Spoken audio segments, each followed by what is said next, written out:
Bonjour à toutes et à tous, bienvenue dans ce nouveau numéro de Café Croissant, le journal de la Web TV de la Confédération nationale de la boulangerie-pâtisserie française. Un journal que vous pouvez retrouver en replay sur les réseaux sociaux de la Confédération. C'est l'un des événements phares de la profession. La fête du pain revient du 13 au 21 mai. Partout en France, les artisans boulangers-pâtissiers vont célébrer ce fleuron de la gastronomie française. Pour nous parler de cette 26e édition nationale, nous sommes allés à la rencontre d'Anne Aldeguer, directrice de la communication de la Confédération nationale de la boulangerie-pâtisserie française.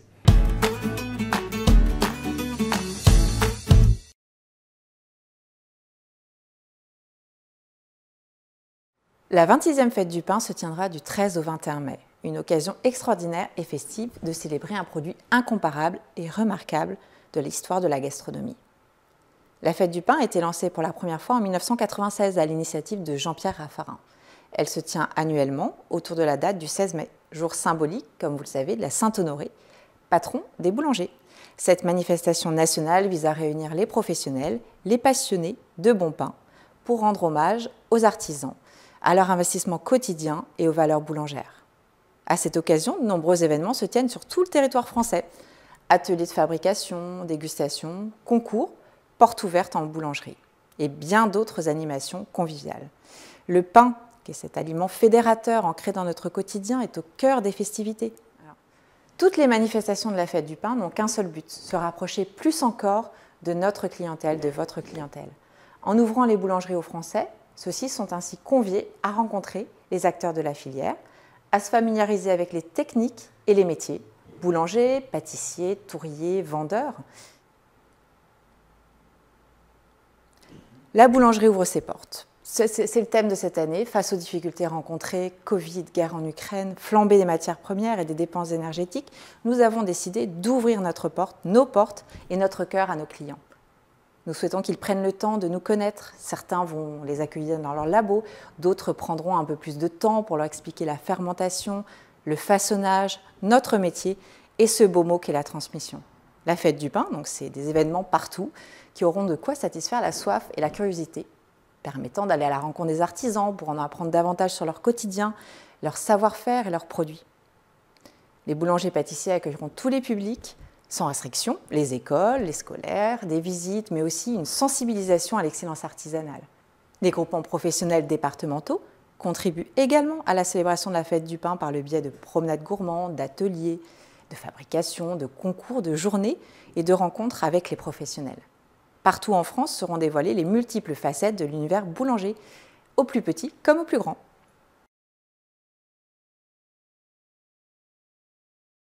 Les événements organisés sont tous partagés sur la page Facebook de la Confédération nationale de la boulangerie-pâtisserie. La fête du pain du 19 au 21 mai sur la place de l'Hôtel de Ville de Charleville-Mézières, avec des animations prévues, des ateliers pour les enfants, prépare ta galette et repars avec. Donc je suis sûre que ça les intéressera grandement. La fête du pain dans la Somme, avec des tombolas, une animation tout au long de la journée. Le 14 mai, rendez-vous en Haute-Saône, avec une vente de produits, des concours, des ateliers dans les jardins de l'abbaye de Saint-Colomban. Et l'abbaye aux Dames à Caen vous retrouvera pour d'autres animations. Alors on se donne tous rendez-vous du 13 au 21 mai pour fêter le pain. Merci à Anne Aldeguer pour toutes ces informations. Direction maintenant la Bourgogne. Je vous emmène à Sens, dans le département de l'Yonne, pour découvrir une spécialité régionale, la gougère. Ce petit chou salé au fromage n'a plus aucun secret pour Michael Perrichon. L'artisan boulanger-pâtissier de Sens en prépare depuis plus de 30 ans, tous les jours, pour le plus grand plaisir de ses clients. Découvrons ensemble la recette du produit du mois.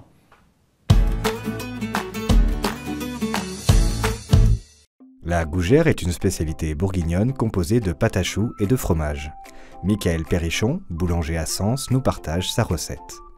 Michael commence sa recette en portant à ébullition 500 g d'eau avec 200 g de beurre, du sel et du poivre. Une fois que le beurre est fondu, Michael dessèche la pâte à choux avec 300 g de farine. Lorsque la préparation est bien homogène et qu'elle se décolle de la casserole, Michael la mélange au batteur afin de la refroidir, puis il incorpore petit à petit 500 g d'œufs.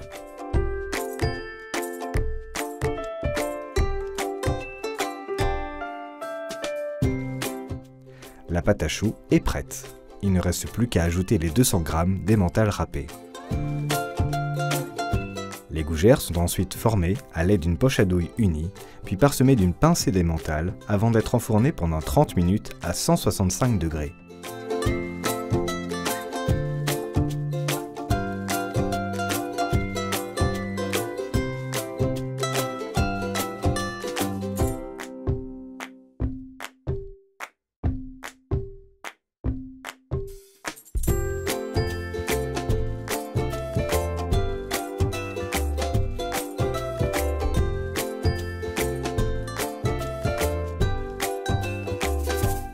Les gougères sont prêtes à être dégustées. Merci Mickaël.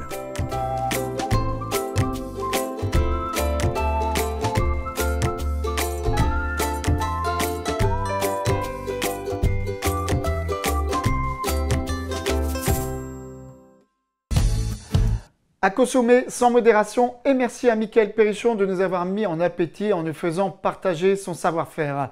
Place maintenant à notre reportage du mois. Je vous propose de revenir sur un événement qui s'est déroulé du 26 au 28 avril au CFA de Sainte-Sauve à Valenciennes.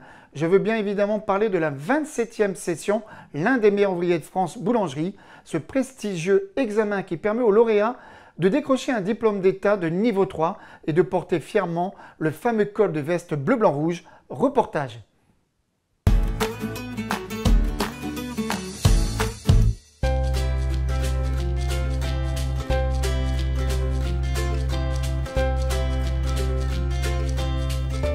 Pour le concours des meilleurs ouvriers de France, le déroulement pour la finale a été donc de 4 heures de pratique, préparation en fournil, donc en laboratoire, préparation des pâtes, soit tant les pâtes levées feuilletées que brioche, que levain, etc. Et une deuxième journée de 9 heures où il y a un déroulement donc, de différentes productions, de viennoiseries, de pains spéciaux et donc de viennoiseries garnies et du snacking et du traiteur.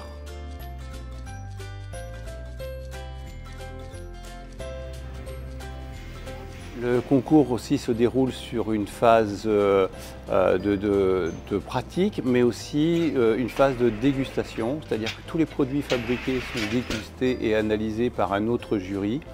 Et l'ensemble de la notation fait qu'il faut avoir une notation d'excellence, c'est-à-dire au minimum 16 sur 20 pour avoir le titre de meilleur ouvrier de France. Donc, les gens qui sortent sont titrés donc, meilleur ouvrier de France, qui représente quand même l'élite de la profession.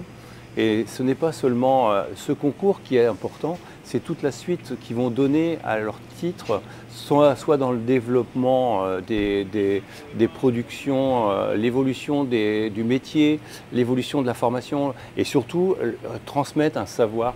Parce que les meilleurs ouvriers de France, la principale chose, c'est la transmission des savoirs. C'est-à-dire qu'une fois que vous avez été titré meilleur ouvrier de France, il faut savoir redonner à la profession ce que vous avez acquis comme tant sur le plan technique, technologique et pratique.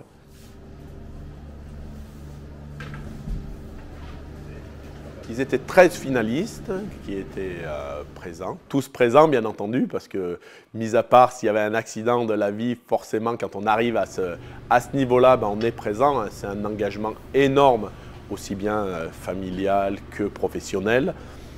Les épreuves se sont passées dans de très belles conditions, hein, parce que dans le centre de formation où on a été très bien accueillis. Les laboratoires sont spacieux, lumineux.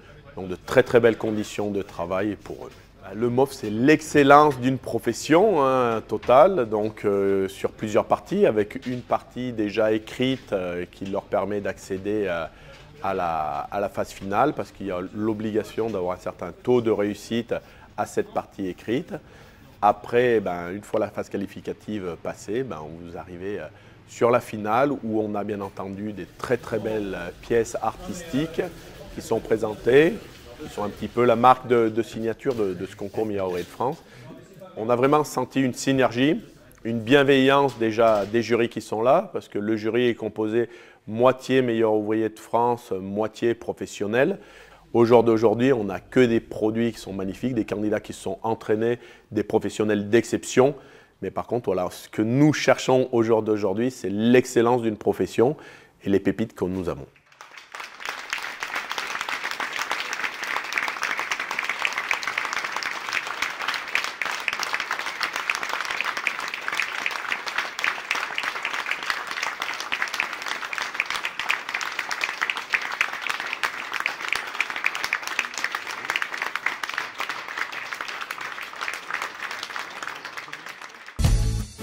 Bravo à tous les participants et surtout bravo à Alex Lomain, Aurélien Lemouillour, Rodolphe Couston et Valentin Levrard, les lauréats de cette 27e promotion. Ils seront officiellement MOF, diplômés et titrés lors de la remise des diplômes et médailles programmée le 26 juin à la Sorbonne. Je vous propose maintenant de passer à notre rubrique La Minute Conseil. Aujourd'hui, Delphine Meaux, directrice juridique de la Confédération nationale de la boulangerie-pâtisserie française, s'intéresse à un sujet d'actualité, le recours au contrat multi-remplacement.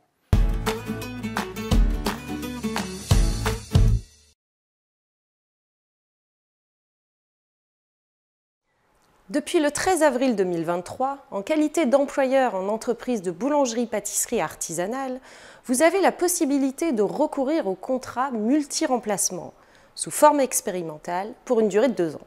Ce dispositif permet de ne conclure qu'un seul contrat de travail à durée déterminée ou un contrat de mission pour remplacer plusieurs salariés absents, soit simultanément, soit successivement. Concrètement, cela signifie par exemple que pendant les périodes de congé, un seul CDD de remplacement peut être conclu et couvrir la période d'absence de plusieurs salariés du 1er juillet au 31 août. Il est également possible de conclure un seul CDD pour remplacer 2 salariés à temps partiel, absents simultanément ou successivement. Cette souplesse dans la gestion des CDD vient déroger à la règle selon laquelle un contrat doit être conclu pour le remplacement de chaque salarié. Par conséquent, le recours au contrat multi-remplacement ne peut avoir ni pour objet, ni pour effet de pourvoir durablement un emploi lié à l'activité normale et permanente de l'entreprise. Pour plus de précision, n'hésitez pas à vous rapprocher de votre groupement professionnel départemental. Merci à Delphine pour ces précieux conseils juridiques. Vous pouvez bien évidemment la retrouver ainsi que toute l'actualité de la boulangerie dans votre journal Les Nouvelles de la boulangerie-pâtisserie. Notre émission touche à sa fin, mais avant de nous séparer, jetons un coup d'œil sur l'agenda du mois. Une date à noter sur votre agenda ce mois-ci. Il s'agit bien sûr de la 9e édition du concours national de la meilleure baguette de tradition française qui se déroulera du 15 au 17 mai sur le parvis de la cathédrale de Notre-Dame de Paris. Un événement organisé par la Confédération nationale de la boulangerie-pâtisserie française dans le cadre de la fête du pain parisienne.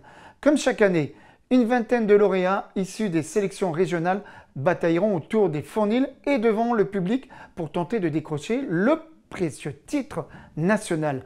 Aspect, croûte, arôme, mie, mâche, goût, rien n'échappera au jury composé de professionnels chevronnés.